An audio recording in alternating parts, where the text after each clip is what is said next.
Hello, Thrive Nation. I've got one of my health heroes on the show today. I started this podcast with the top 100 podcast guest list, and here is one of them. He's Dr. John Demartini. He's got a rich history with South Africa. I know he's even worked in places like Alexandria. I'm so grateful for his calling. I first read his book, The Breakthrough Experience, and I've been waiting for this interview. So welcome to the show, Dr. John Demartini. Well, thank you. I was looking forward to myself, so thank you for the opportunity. Brilliant. Dr. John, I want to start with this statement that has become part of the Made to Thrive culture. And I'd love your input. I do want to get in your backstory, but for people that are listening, I want to really grab their attention. I want to really shock them. And it's something that I've got through your teachings and the breakthrough experience and all the work you've done, is people do not regularly do what they value. They do what they most value. Well, if an individual, every individual has a set of priorities that is unique to them, things that are most important to least important in their life, a set of values. And whenever they're filling their day with the very highest priority actions that are most valuable, that are most meaningful, that are most inspiring, they spontaneously want to act and fill it. And anytime you do that, you maximize your potential. And anytime you do lower priority things, you devalue yourself, you scatter yourself, you get your brain into your amygdala and you go into an impulsive, instinctual survival mentality instead of a thrival mentality. And you hold yourself back from doing something extraordinary, which is your real calling in life, to really do something that makes a difference that's unique to you. So good. So I wanted you to really correct me there, because is it a better statement to say people thrive? People have this eudaimonic state, this eudaimonia of satisfaction and contentment and flourishing and thriving when they do what they most value. Well, if you don't fill your day with high priority actions that are deeply meaningful, inspiring to you, that are, fulfilling to your life, your day is going to fill up with low priority distractions that don't. It's entropy. You'll automatically have entropy if you don't fill your day with negentropy and syntropy, you might say. People that thrive, people that flourish, people that experience eudaimonia, which is this wonderful old, I think Aristotle who coined that term of more than hedonic happiness, this sort of very quick, pleasurable, and we need to have that hedonic joy, but it cannot dominate our lives. These people are the people that execute the things that they most value. Is that correct? Yes, because we each have a set of priorities that we live our life by. When we're living by the highest priority actions that we can on a moment by moment basis, we get the most fulfillment in life. If you don't fill your day with high priority actions that inspire you, your day is designed to fill up with low priority distractions that don't, to create the chaos and the entropy and the frustration to get you to go. That's not the direction. Go back to what's priority. And then you're back in time, on target and on tune with life again. You're back in the flow again. So if you don't fill your day with the highest priority actions, don't expect it to do anything but fill up with frustrations and distractions. That's why if you cluster your activities around what's truly most meaningful and productive, you get the most out of life. Now, can I ask you, that's a very sort of value sort of statement. People need to really fill their days and execute their days with things that are most meaningful. But people are firstly unaware about that. So you've been really, declaring that. They then don't know how to change that. So they do fill their days up with less meaningful activities or things that are not most valuable to them.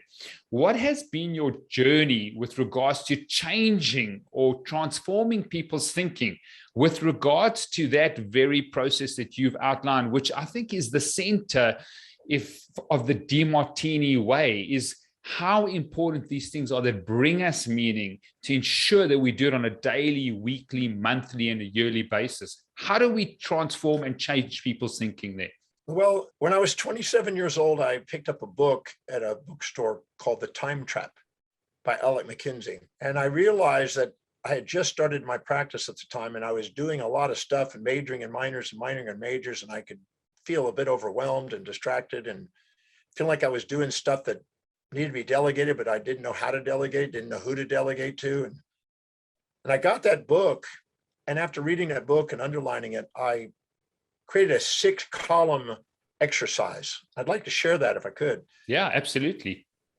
I made a list of every single action I do in a day over a 3-month period. Now that's a lot, but I mean, some days are redundant. You do the same kind of things, Sure. but some days you do something different. And I made a list of every single thing that I could think of that I did in a day, not vague, broad generalities like marketing or sales or this, but the actual action steps of what I did in a day.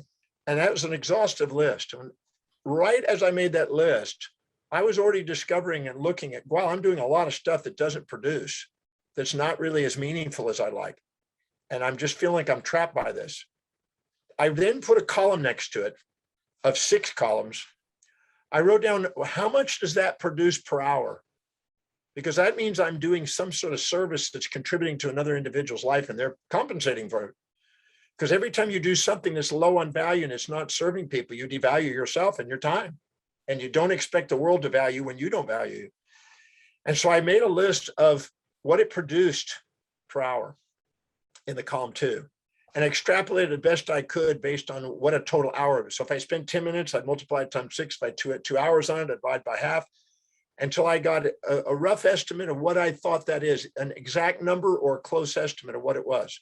Then in the 3rd column, I wrote down how much meaning does it have on a 1 to 10 scale. So I wrote 10s or 9s or 6s or 4s or whatever. If it's extremely meaningful and it inspires me and I'm fully engaged in it, nobody has to motivate me to do it, it's a 10. If it's something that I feel like I have to do and I got to do, and I feel it's something that some extrinsic motivation is needed, it's a 1. And somewhere in between. And I did the best assessment I could on how much meaning each of those things were. And then I prioritized that. Then I looked at the prioritization, what produces the most, what had the most meaning. And that was eye-opening because I was blessed that some of them were the same. The thing that was most meaningful were also the most productive. Then in the next column, I wrote down, if I was to delegate that to somebody, how much would it cost? Not just the salaries, but the training, the staff, the placement, the insurance, everything, bonuses. What would it cost me to have somebody to do that action to the same standard I would do it or more? And I looked at that. And then I looked at the spreads between what it produced versus what it cost and looked at the spreads and prioritized it. Then I wrote down how much actual time in a day realistically am I doing that action and put the times frames on average. And the final column, I wrote down a final prioritization factoring all the variables. And when I then reprioritized that entire thing, I divided up into 10 layers and I hired somebody to do the lower layer because I knew that if I had hired somebody to do the lower layer that is inspired to do that, that I don't have to micromanage, that is their highest value is to do that actions, those set of actions. And I can be free to go off and do what is more productive.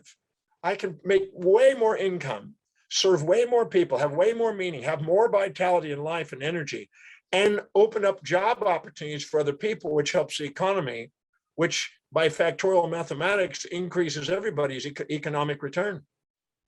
And by doing that, I layered it one by one by one by one. And when I first started this process at age 27, I had 1 employee in my little operation. I was doing everything and feeling overwhelmed by stuff that weighed me down. And I felt like I was trained to do this, but I'm still having to do this. And all of a sudden, 18 months later, I had 5 doctors, 12 staff members, a 10-fold increase in gross and net income. And I ended up having a 5,000 square foot office and I was cranking. And I just realized that unless you delegate lower priority things and get on to the most meaningful and inspiring and most productive income generating, serving activities, don't expect a masterful and inspired life. Sure. There's nobody who but nobody's getting up in the morning and dedicating their life to your fulfillment. If you don't do it, don't expect anybody else to do it. If you don't empower the 7 areas of your life, somebody else is going to overpower you. So it's up to you to take command of your time. It's your life. Sure. Very powerful. Your own story, your own narrative that you built. Now, what's very interesting that I want you to unpack is you had a value or a priority and it linked to meaning or an emotion where there's certain playing with your child, or for instance, gives you a 9 out of 10, that's joy, or doing the work that you call to gives you a 8 in terms of just contentment? Are there feelings and emotions that are linked to our values, or did you just do a rating scale and say, hang on, this is the amount of meaning it brings me? Or how did you work the emotional side? Okay, here we go. And now we're going to go down a bit of rabbit hole here. Let me just elaborate here. When you're living by your highest values, you extract the most meaning out of your existence. When you're living by lower values, you have less meaning, less fulfillment also. And why? Because when you're living by your highest values, your blood glucose and oxygen goes into the forebrain, and you activate the executive center, where you're more objective and more neutral and more resilient and more adaptable and more expanded in your awareness and potential.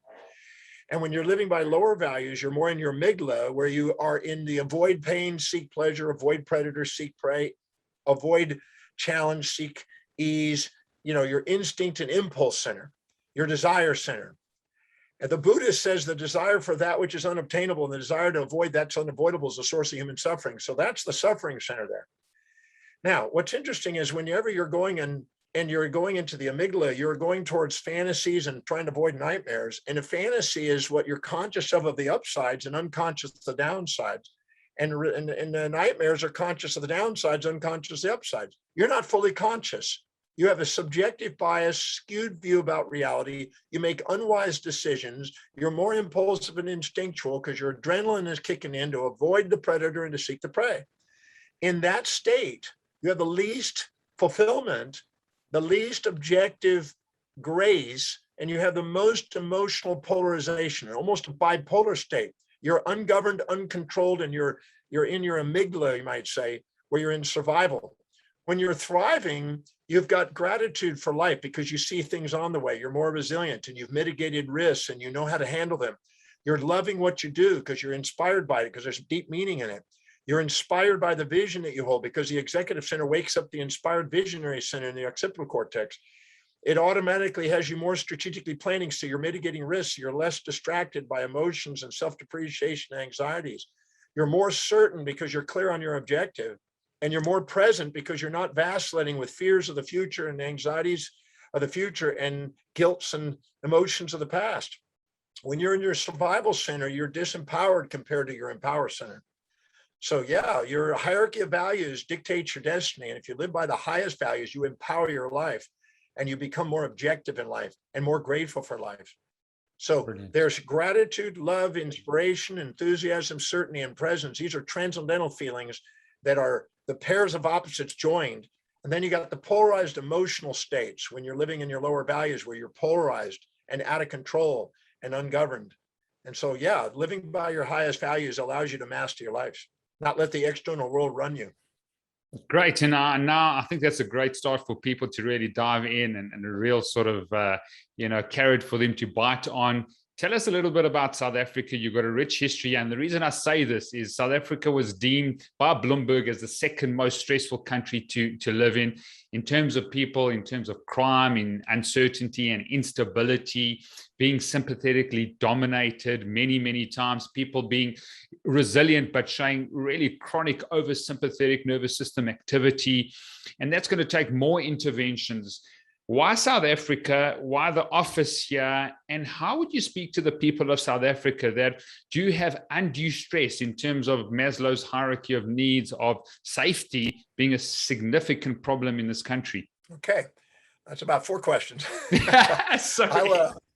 I'll first of all, I first came down to South Africa in 2003 or 4. And I was asked to speak at the UCT Medical School and introduce my methodology on conflict resolution and emotional integration, so people could be more mastered in their pursuits. And I did a presentation there, and we also did my signature program, the Breakthrough Experience, there. As a result of that, we were there on the waterfront in Cape Town. And some individuals there asked if I was to continue to come down there, if they would help promote and bring people there, would I come down again? And that started a repetitive return to South Africa. The lovely lady named Clarissa that helped coordinate some of those was very proficient and very knowledgeable And she ended up assisting me, and we ended up really creating an office there, first out of her home, and then we end up building an office or starting an office there. And we have now staff members there, and she runs a lot of the functions from South Africa for various parts of the world. And yeah, I've been there since 2004. We've done that, and we've had the office. I don't know exactly how many years we've had the actual now location. We are in Montecasino, where the pivot there, where our main office is, and it's been great. Now, is South Africa is an entrepreneur's heaven because there's so many challenges that people are facing there. That's a place for entrepreneurs.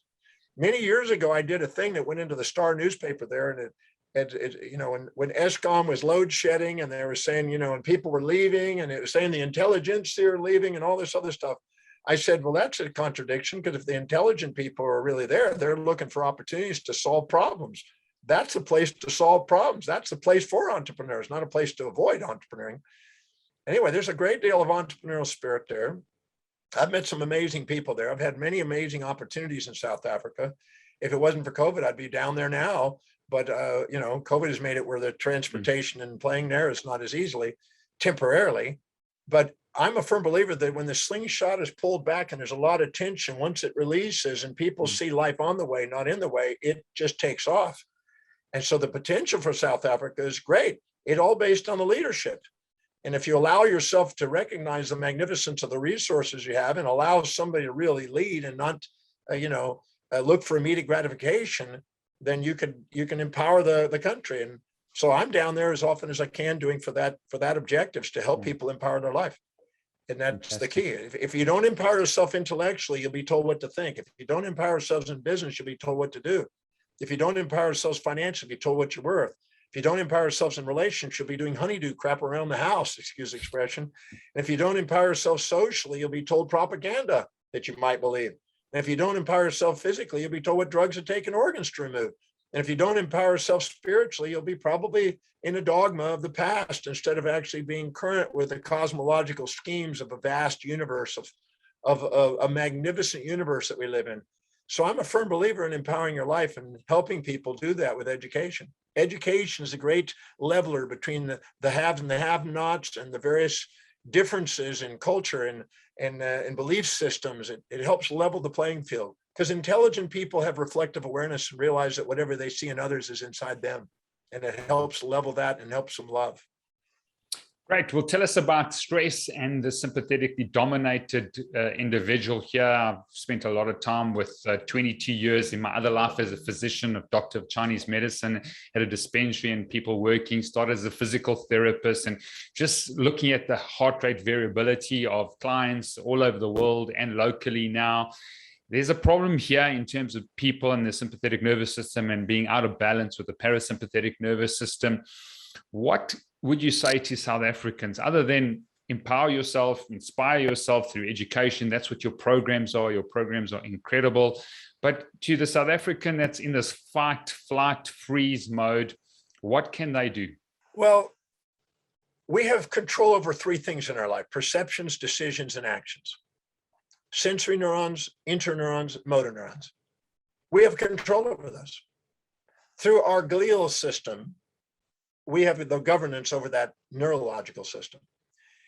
And what's interesting is William James said at the turn of a century ago, plus 126 years ago, and Wilhelm Wundt, who's also another founder of psychology, said that the greatest discovery of their generation is that human beings can alter their lives by altering their perceptions and attitudes of mind. It is not what happens to us. It's how we perceive it, what we decide to do it, and how we act upon it. And if we want to be victims of history, we're not ever going to be masters of destiny. So it's not about looking out there and going, oh, this is happening to me, and blaming things. Epictetus, the Greek philosopher, said that most people, when they're starting on their journey, they blame the world on the outside. And then when they go down their journey a bit, they start blaming themselves on the inside. And then when they further along their journey, they realize there's nothing to blame. There's something to be grateful for, because the mastery of life is to be able to take no matter what happens and ask, how is it helping me fulfill my mission? If you ask that question, it's not distressful out there. Distress is simply comparing what's current right now, comparing what you're perceiving with what you fantasize it should be in the future, or who hope it'll be in the future, or how it used to be. Instead of asking right now, what's objectively here, and how do I use that resourcefully to go do something extraordinary with my life? If you'll do that, because there are people out there that took the COVID and turned into massive business opportunity. I had the biggest year I ever had during COVID. And so it's nothing to do with out there. It's everything to do what you decide to do with out there.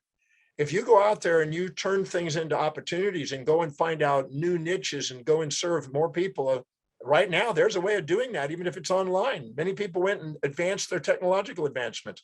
I sent out a letter March of 2020, right when we went into lockdown, and I sent out a letter to thousands of students around the world and got 17,000 responses back of what are all the blessings that are coming in right now.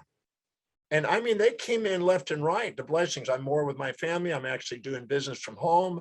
I'm getting to actually know what my kids are doing, and they're getting to interact. I'm eating more effectively. I'm starting to work out more because I'm sitting more in front of the Zoom.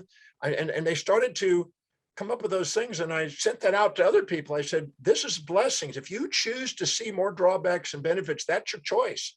If you see more opportunities and drawbacks, that's your choice. But you don't have to be run by the outside world. You can actually ask quality questions. Quality of your life is based on the quality of the questions you ask. Ask quality questions to make you see both sides, so you're mindful, not emotional. Mindfulness allows you to be resilient, adaptable, and see how whatever's happening is inspiring to you. And emotional is basically letting the outside world dictate it. And you're basically a byproduct of the events. Now you're a victim of history. No, you take command of your perceptions and ask, how do I take whatever's happening to me? How do I use it? And do that every single night. If you don't go to bed at night until you actually can say thank you for whatever's happened, now you've mastered the game. Sure. Wow, profound. And you've got a 37-year history, I think, of a gratitude journal. Tell us a little about your sort of daily gratitude process, what you do exactly. So I think that would really be helpful to a lot of people in South Africa who possibly are living the sort of the victim mentality. They've been traumatized either physically, mentally, emotionally. They haven't perceived that in the correct way. I mean, it reminds me of Viktor Frankl saying, you know, between stimulus and response is the space for our growth. And so it's not really about what's happened to you, the action or the trauma. It's how you perceive it and respond and not react to that trauma. So tell us a little bit about your gratitude journal. Yeah, it's not, you know, I'm amazed people want to label things. If you label things with an exaggerated label as trauma, instead of it's an experience, it's an event. Now, how do I use it? You're going to let the world run you. But I'm not a believer of that. I'm a firm believer that if you ask the quality questions, I developed a method called the Demartini Method on how to take, no matter what you've been through, and how to use it on the way, not in the way, where you're actually grateful for it. And people go, well, how can you be grateful for this? Very simple. Take the time to look. There is no crisis without a blessing. There is no door that shuts without a window open. Viktor Frankl went through incredible stuff in the concentration camps, and he found meaning in it. And meaning means to extract out the meaning out of the polarities of perception. And so if you can find the upsides to what you think is downside, it is not a downside. It's not a trauma. It's a choice of perception. So yeah, I keep a daily journal. I've been doing it a long time. I was born on Thanksgiving Day in America. Wow. So I think that was the key. My mom told me when I was 4 to count my blessings. I wrote a book called Count Your Blessings, because if you're grateful for what you got, you get more to be grateful for. So I document every single day. I mean, every single day, I document my gratitudes. I could pull it up. If I showed it right now, would that be useful? Yeah, absolutely. I'll just show you what I don't know if you can you also, can that be seen? Absolutely. Look what it says right here.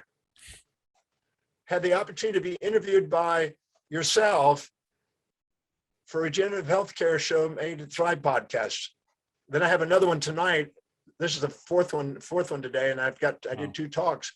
Then I have another one, Nelson Watt podcast, and then I had an opportunity I list every single thing that I get the opportunity to do. I mean, all the communications. This is daily. Wow. Who I get to hang out with, what I get to do, the work. I do it. I'm in the Mediterranean right now. In in what do you call Sorrento right now, Italy. The other day I got to look out my window from my ship where I'm living. and there's an active volcano as I was sailing by. Wow. So I keep record of everything daily in my life. These are pictures that haven't shown up, that's all. Programs I get to do, I get to work with Deepak the other day.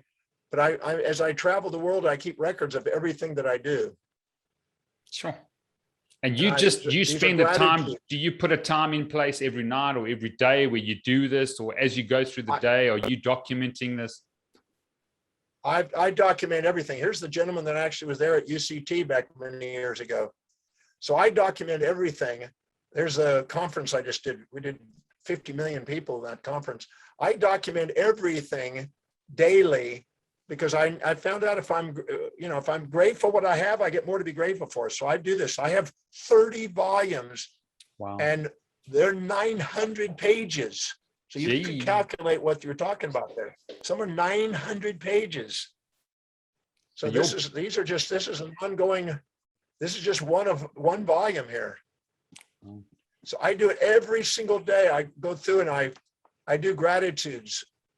And I call it, I had the opportunity to do this, had the opportunity to meet this individual, had the opportunity to whatever I got to do that day. Fantastic. So you basically, serious action. Your neural networks and just what you're doing is just thanksgiving and gratitude the whole time. That's the sort of, state that you're working the whole time. So anything that comes your way, you're trying to find the benefit or the advantage of it. What happens, here's a gentleman who's going to compete for the largest waves, 120-foot waves surfing in Nazaré in Portugal. I'm passing through Portugal in a few weeks. And he's going to surf the largest wave in the world contest. He's a student of mine, and he's thanking me for all I've shared with him. So I've got tons of things to be grateful for. And if you fill your life with things you're grateful for, it doesn't fill up with things you're not. If you fill your day with inspiration, it doesn't fill up with desperation. If you fill your day with things that serve people, you get prosperous. You don't fill up with debt. Entropy takes over anything that's not negentropic.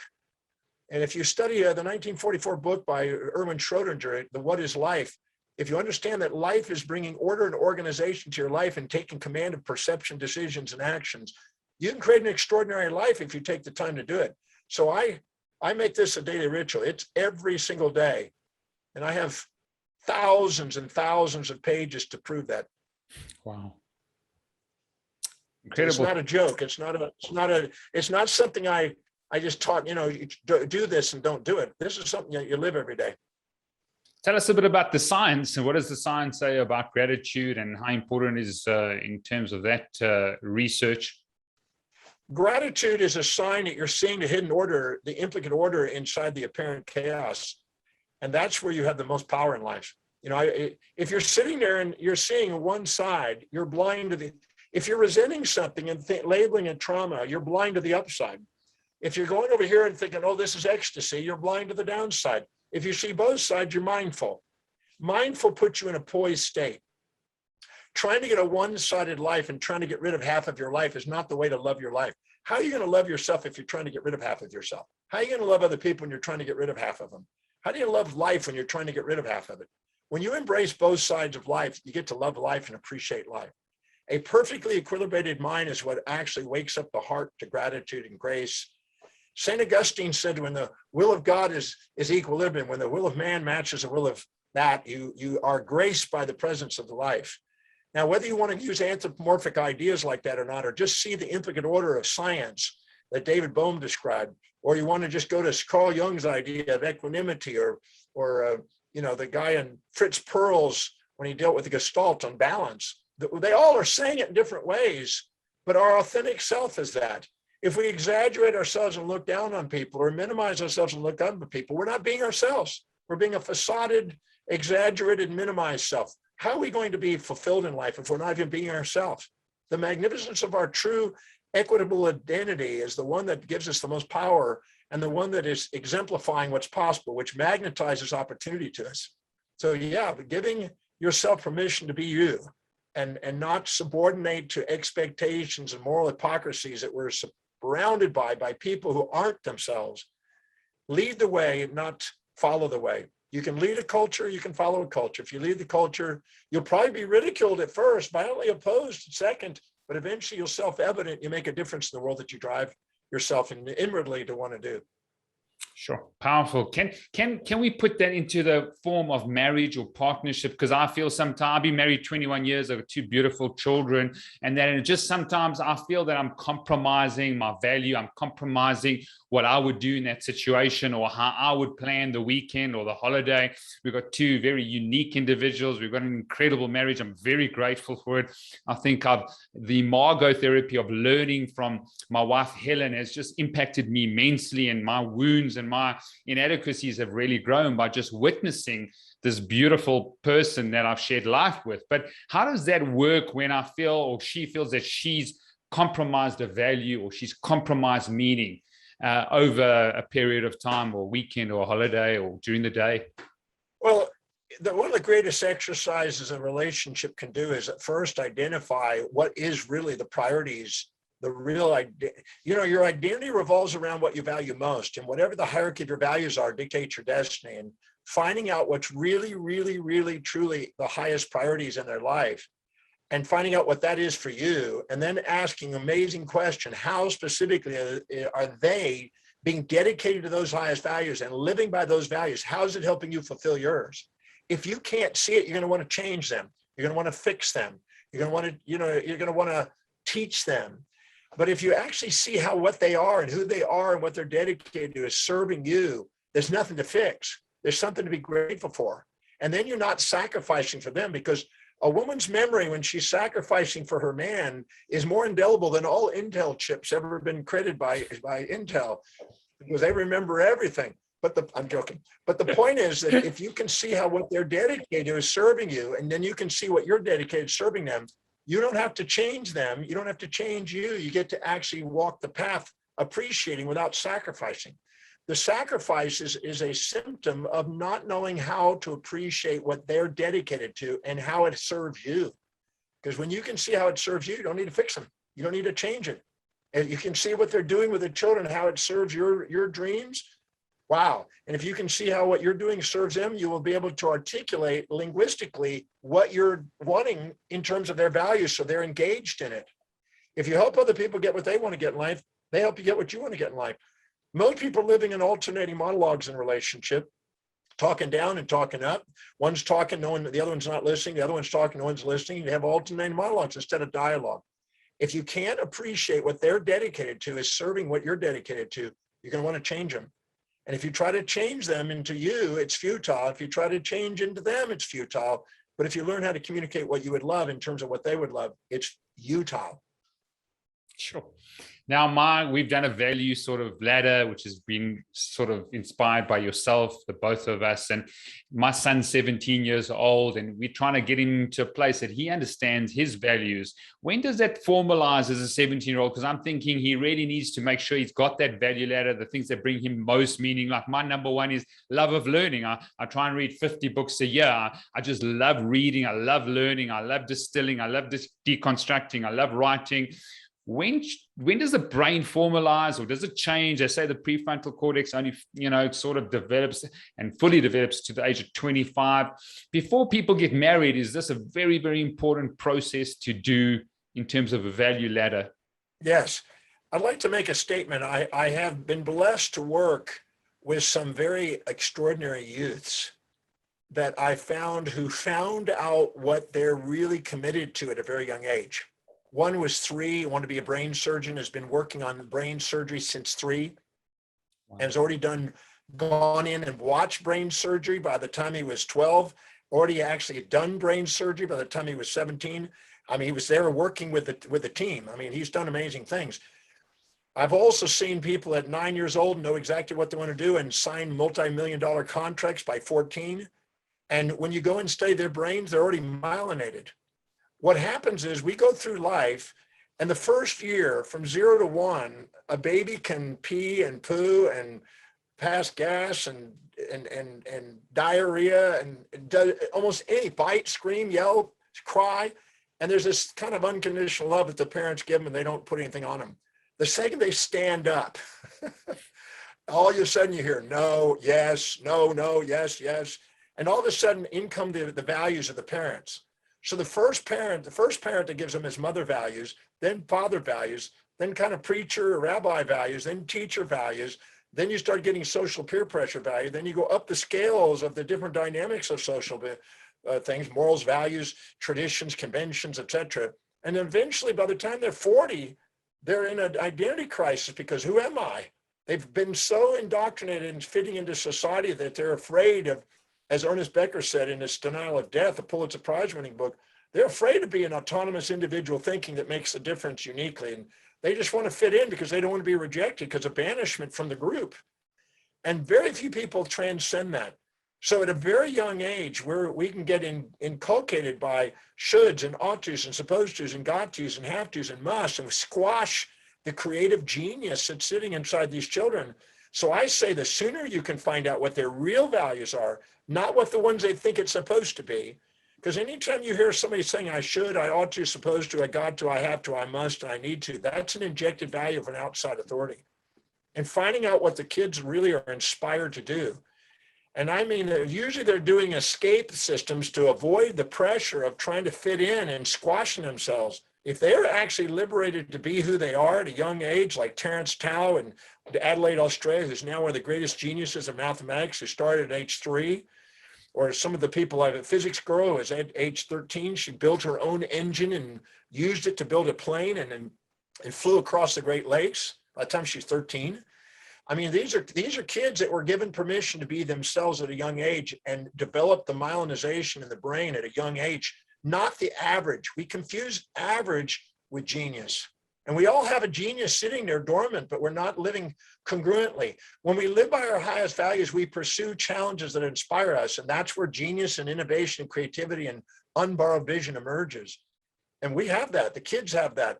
We just don't give them permission to do it. We want them to fit in because we're frightened of them not looking to make us look good. And we're frightened of our wounds coming up many times. Sometimes what we call caring as a parent is protecting them from our wounds instead of actually helping them emerge as a human individual. So that we have to be honest with ourselves about what we're doing with our kids. But they have a unique set of values, and finding it and allowing them to embrace it and take off with it is very valuable. Wow. And I had a second chance. We went through a process of infertility for 10 years, and I got a little daughter who's 5 years old now. And we're trying to facilitate this process of what she values, what makes her come alive. And she just loves fashion, and she's always building things and loves clothes. And so now just hearing you say that, it's to try and give her space without judgment and allowing her to sort of really just come alive and articulate and action those values. Is that right? Yeah, I was in Brisbane, Australia, and I was doing a presentation on personal economics there and finance. And this lovely accountant, a single woman with a 16-year-old son was there. And she said, Dr. Demartini, I got a son, and I think I'd like to hire you for consulting with him. And I said, okay. So I literally go and meet with the son at their home. They actually picked me up and took me to their home. It was quite interesting. And I go in the room where the son is, and he's glued to the computer like most kids are today. And he was just engulfed in that computer. And I said, well, hi, I'm John, everything else. I hear your mom's on your case. He goes, yeah, she's telling me I need to go get a job and and wants me to go and do a paper route. God, it's like 1960s. Or maybe go work at McDonald's like 1970s. And he was like a little derogatory about it. And I said, well, that's not what I'm here for. I do have some questions, if you don't mind, no? I said, what is it you absolutely love to do that nobody has to remind you to do, that you're inspired to do, that you can't wait to do, and you think about it throughout the day, and you love doing it. When you do it, you lose track of time, and you're absolutely fulfilled doing it. And he thought a second. He goes, what I'm doing right now. I said, what is that? He says, software development. I'm actually designing software right now. I said, you love that? He says, I love that. That's what I live for. I'm designing games, and I'm designing software to create sort of a pre-app things. This is before the apps came out. And I said, show me what you're up to. And this kid showed me and started showing me what he was doing. And I was like way over my head. I'm from a different generation. Yeah. And it was like way over my head in IT. And I was like, okay. When I got through in this hour, I hired him. Wow. hired a kid. And I walked out and she said, well, did you talk some sense into him about getting a job? And I said, no, I hired him. You hired him? To do what? To do software development. I've got a thing for my website. I want to do some software development and develop something for my site and for kind of an app development. She goes, I don't understand. I said, your son's a genius. He's like way ahead of the curve in the field of software development and doing codes. She goes, my son? I said, yes. I said, this kid is, I'm going to pay him to do some projects for me because I know he can do it. I just watched what he did. He just rattled through stuff. Well, he developed something for me that was valuable, incredibly valuable. And what's interesting is that was when he was 16. This is about 17 years ago. 17 years ago. He's now 30 something. But about 5 years ago, I was speaking in Brisbane again and another program. And there's about 600 people. And there in the front row is this gentleman grown up now with his mom. And I got off the stage. I went down there and I hugged him. And the mother's going like this. And she goes over and reaches over to her son and kisses him on the cheek. And I said, so what's happened? She says, my son is a software developer for IBM and one of the subsidiaries of IBM. He's making more money than I'm making now. Wow. And I said, great. I said, you were worried about him then because you wanted him to go and do something that was in your generation instead of finding out what his real inspiration is. And he went out and did that. And she said, no, thank you. By you hiring him that day, you gave him more confidence and you gave him some income. I got off his case. I finally realized what he's really dedicated to. I started to find out what he's really committed to. He started doing stuff for me. He started doing stuff for other people. He started getting money for it. He started making more money than the friggin' jobs I was telling him to do. And he's in loving with it. And he stays up till 2 a.m. and I don't care because he knows what he's going to do. And it's inspiring to watch him. And now he's making way more money than I ever imagined he would ever make because I thought he was lazy. There's no lazy individual. There's people who are unwilling or not allowed to go and do what they really love to do because you're not uninspired by that. I had another woman, pardon me for the story, but I had another woman came to me and says, well, my son, he's sitting in front of the TV all day long and I can't get him to go and do something meaningful. And I said, well, you rescue him and pay him for everything so he has no accountability? Well, partly. I said, well, stop doing some of that. Well, what's he doing on TV? So I went and met with her son, and I said, what do you watch on TV all day? He says, I watch all the CSI, I watch all the forensic, trying to solve crime stuff. Yeah. And I said, is that what you watch? He says, that's all I watch. And I said, so you love that? He says, that's what I want to do. I said, have you told your mom that? She says, no, she wants me to do this. I have to be this. I said, tell her what your dream is. I will tell her. And I pulled him out. I got in front of the mom. And I said, I'm going to recommend that you find and look online and see if we can get a specialized educational pathway for him to be a forensic specialist, solving crimes. And he's like going, oh, somebody understands me. And she goes, that's why he's watching TV. He's not escaping. He's got a core thread in what he's watching. He's trying to solve it and he's anticipating it. If you look in his room, you'll see there's forensic stuff all over. She said, well, yeah, it is in his room. That's all he's done. It's only books and magazines he's watching. I never thought about it. I never thought of that as a career. I was trying to push him into a typical career. Yeah. I said, well, that will suppress his dream. She says, Mom, can we find that? I just want to do that. I'll go to school if I can do what I really want to do. Every kid wants to learn. They just want to learn what's meaningful to them. If they can't see how the classes are taken is meaningful, then they don't want to be at that school. Give them an opportunity to go and do where they can excel. Show them how to take the classes they take, how it's going to help them get what they dream. Watch what happens.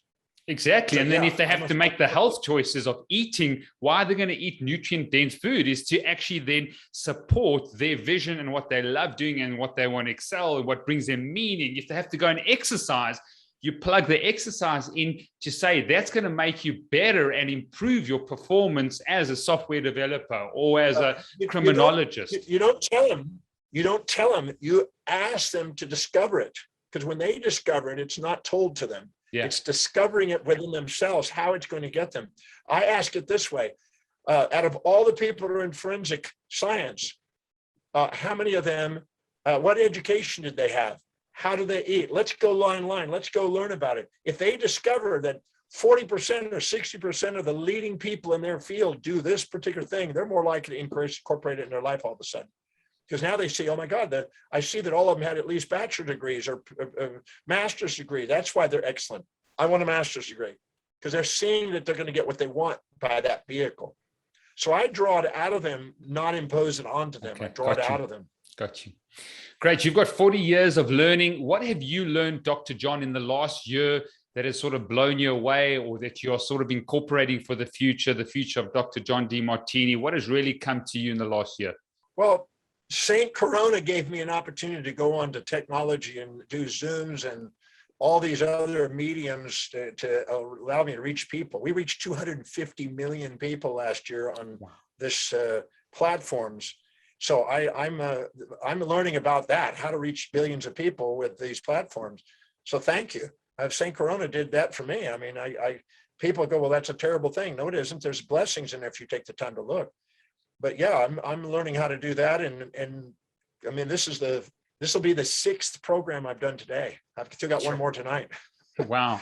So I get to reach people every day, all day long, and podcasts and seminars and webinars and do research. And I'm writing a new book on philosophy. So I'm constantly filling my day.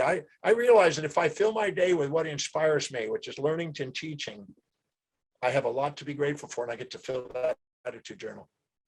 Great. Tell us a little bit about, I call myself South Africa's or Africa's pro biohacker. What measurables or assessments, whether it's blood work, whether it's food intolerance tests, whether it's heavy metal testing, whether it's the omega-6 to omega-3 ratio, whether it's movement and steps and heart rate variability, and all these measures and assessments that can be helpful, obviously carry a shadow side. For Dr. John Demartini, what are the important assessments and evaluations that you find that you need to do to ensure that you stay in the best health and have the greatest performance? Because the way I see you going, you're going to go for many, many years, and maybe you've got a number of living to 100 or 150, or maybe you don't even have a number. You know, I had Dr. Bruce Lipton on the show, and he said, Steve, don't have a number of 150 that you want to live to, because as soon as you peg it there, the day comes at 150, you are not going to make it. So tell us a little about your own personal health assessments and performance assessments.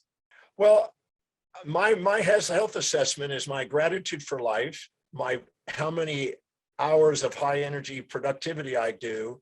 It's more that way. I'm not so much an external, measure of that outside stuff. I just do it by my own performance, my gratitude for thing. I have more energy than most people. I'm going on 67. I'll be 67 in 2 months. And I do that. I have already learned from those assessments from years ago what worked. And I don't need to do all the assessments every day. I know what works for me. I eat wisely. I don't live to eat. I eat to live. I live, I'm there for performing and doing what I love to do. And the overall productivity that I get in a day is my measure. How much do I get to do that inspires me, that I'm grateful for on a daily basis, is my metric. And yes, I've done heart rate variabilities. Yes, I've done glucose, test. I've done a lot of those variables. I don't do them all the time, but I've done them. But what I found is when I got the data and it, guided me to do what I'm doing, I prioritize that and just stick to it. And I watch the fruits of the labor show up. Brilliant. I don't need to be reminded to do it. I do it. I live it. I don't have a yearning to want to do something different.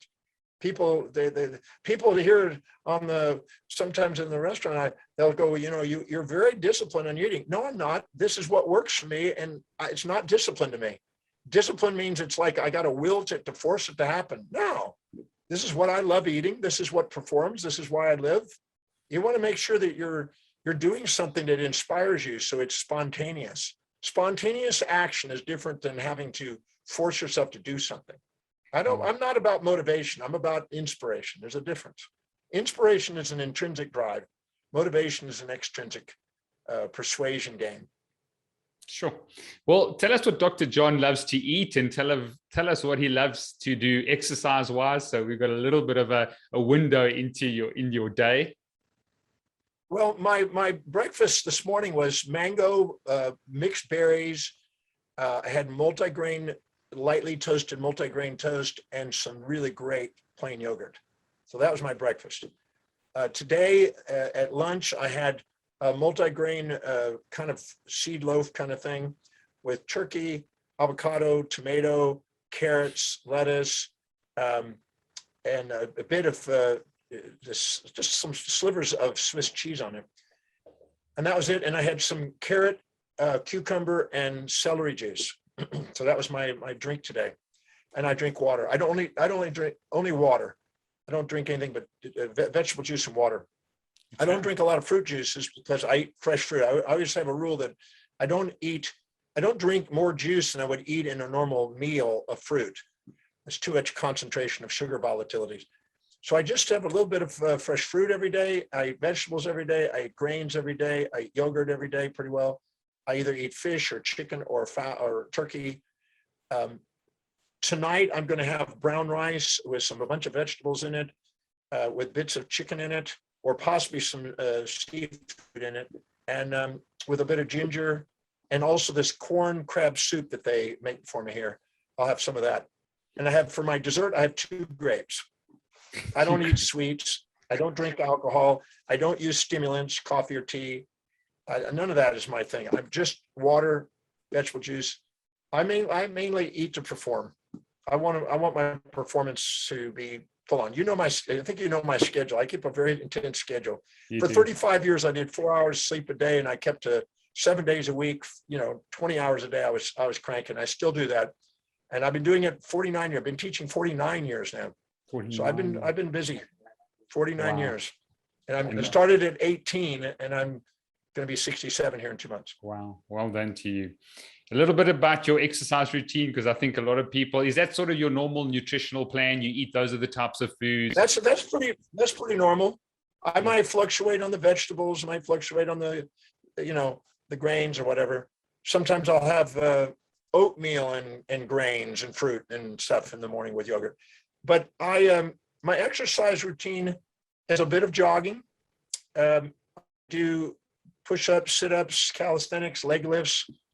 I do some sit-up, basic things, calisthenics mainly, and a little bit of gym stuff, not a lot. I see some people that are living in there and over-oxidizing, and they look old. And I'm going, I've seen some people that are excessive workers on workouts, and I go, they look older than I am, and they're 10 years younger than I am. And I go, no, that's not cutting it. So a moderate workout, I do it, not every day, but I do it maybe about twice a week on average. And I find that keeps me going. And I do some yoga and stretching. Brilliant. And I also surf occasionally. Okay. On my 65th birthday, I went and surfed at Pipeline and Laniakea on the North Shore of Oahu, which I committed to when I was 16 to ride surf there. And so I got to surf, and I'll be doing that again. I'll be in Hawaii in January, and I'll be surfing in January again. So I do a little bit of that. It just shows you, with gratitude and living your greatest life and moments of meaning, moment to moment, it's not really so much about the exercise and the nutrition. It's quite fascinating. Tell us about supplements, the big supplement, people taking supplements and the bulletproof coffees and omega-3s. What are your thoughts there? I do take some supplementation, a company called Bluebonnet, a multi-mineral, multivitamin supplement. I do that. I do have omega-3s in all my fish that I eat. I eat quite a bit of fish. And I'm a firm believer in supplementation. I many years ago, I was noticing in the shower hairs in the drain. And I was noticing, I started pulling them out, and I actually counted them. I'm kind of interested in it. And then I took some supplementation. I noticed the hairs went from 75 hairs in the drain to 15 hairs in the drain. My hair started falling out less. And so I still have some hair, and I don't have all the gray that a lot of people have. I mean, it's getting there. Underneath, you can start to come in, but it's not a lot of gray at 67. So I think that supplementation definitely made a difference. And so, but I experimented with different supplementations over the years, and I taught nutritional biochemistry many years ago, and learned kind of what worked for me, and studied my chemistries back when I was in my 20s and 30s. So that's why I don't do as much monitoring now. And I kind of found out what worked, and then I've been just kind of made it my normal daily ritual. So that's what I've done. And that supplementation, I think, helps. I think supplementation is I think we have missing nutrients in some of the foods we have today and in the soil today. So it's not unwise to supplement. Fantastic. Just two more questions. Sustainable transformation. People come into my office sick, they're not well, they put things in place for a certain period of time, they change their diets, and 6 months later, a year later, they're back to their old ways. It's almost like, unless they're suffering or going through dis-ease, do they actually implement these programs and protocols? What are your keys, or how could you summarize the factors for people to sustain their transformation? Well, people are going to only make decisions based on what they believe will give them the greatest advantage or disadvantage in any moment in time to what they value most. Some people have a high value on business. Some people have a high value on wealth building. Some people have a high value on family. Some people have a high value on social initiatives. Some have it on spiritual initiatives, some on physical fitness, some on intellectual pursuits. Nobody's right or wrong for what their values are, but whatever's highest on their list of values is what they're going to be doing spontaneously, and whatever's lower is what they're going to require motivation, unless they learn one of the most powerful sciences I think you can learn: how to take all 7 areas of life, those 7 areas, and how to link it to what is valuable, so you spontaneously do the wise things that stand the test of time. So if you can ask the question, how is having a health routine, a regimen of exercise, nutrition, and actions, how is it going to help you fulfill what's deeply meaningful to you? If business is focused, you will then increase the probability of making that a natural routine, and you will empower business and your health. So if you can actually take every one of those 7 areas and link it to what's highest on your value and raise it up on the value list and actually empower all 7. I've been teaching people how to do that for decades. I'm absolutely certain it's doable. I've lived it, I've watched it, and I've helped thousands of people do it. So you can empower all 7 and make a routine out of doing something that's wise health-wise, wise business-wise, wise financial-wise. And there's no reason why you can't empower all areas. And that's a fulfilled life. Because any area you're not empowered in, your mate is going to end up dominating that area. You know, if you're focused on business, finance, and intellect, and they're focused on family, social, and physical, they'll run the family or you'll run the business.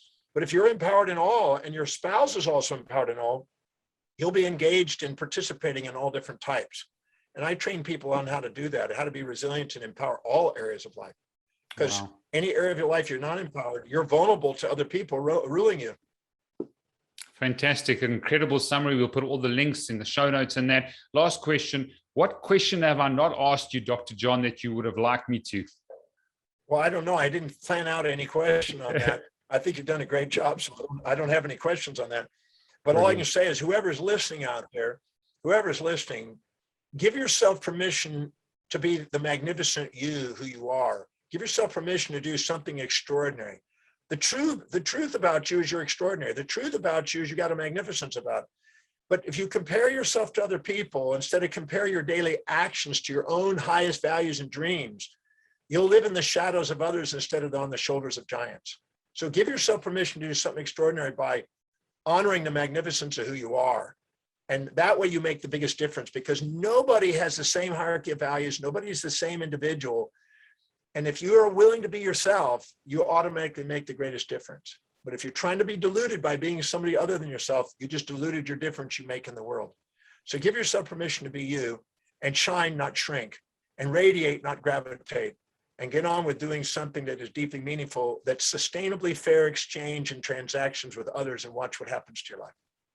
Fantastic. Well, I just want to say thank you. You've changed my life and millions of lives in South Africa and beyond.